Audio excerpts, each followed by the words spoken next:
Every word we say is a magic spell. So spelling, spell casting, has been specifically used to denigrate ourselves. We are born into this world. Born comes from the English word barren. Today's definition of barren is unfruitful, bleak, and lifeless. Our children, as designated by our language, aren't even ours. Parents are a pair who rents.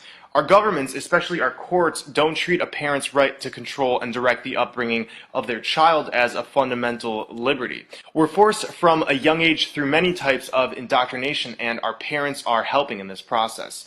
Look at the word childhood. A hood is used to cloak and hide. The etymology of children is chill and dren. Chill means cold. Dren is a name meaning a strong and healthy individual. So children are strong individuals who must be chilled, made cold. Stay with me, this will all come together. In Ballantyne's 1948 Law Dictionary, the term human being says sea monster. When we see monster, we get the definition, a human being by birth, but in some part resembling a lower animal. In the Oxford New English Dictionary of 1901, a human is defined as belonging or relative to man, as distinguished from God or superhuman beings. So these definitions are telling us we're monsters, and the word live backwards is evil. Our language is telling us we're born as monsters who are bleak and lifeless to a pair who rents us out to the government and other corporations that indoctrinate us.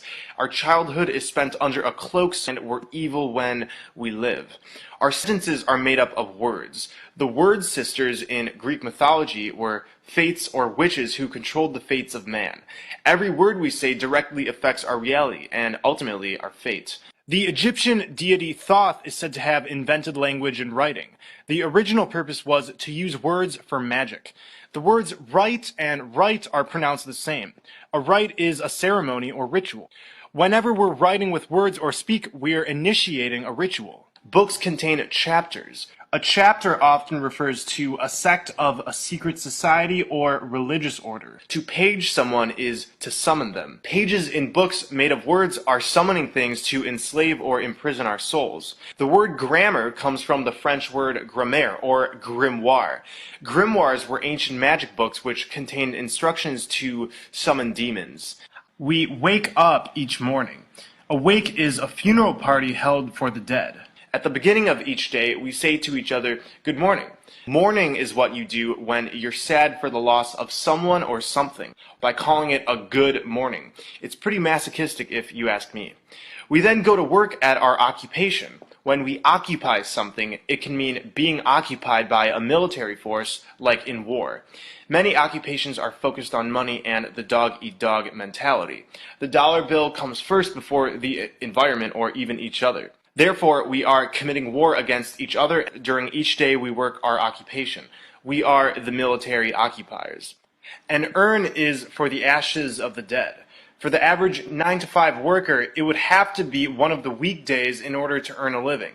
I agree, you would have to be in a weekdays to earn a living. During the week, we become weaker and weaker until finally it's the weekend, and we have become weakened. Somebody or something who is weakened has no power. And during the weekend, many of us turn to drink alcohol. Alcohol comes from the Arabic word al-kul, which is a body-eating spirit. It's also the source of the word ghoul. We drink booze or booze. Booze are synonymous with spirits who scare you, but what can you expect when you're drinking spirits? Alcohol has always been a medium for entities to flow through, and the effects in part demonstrate this.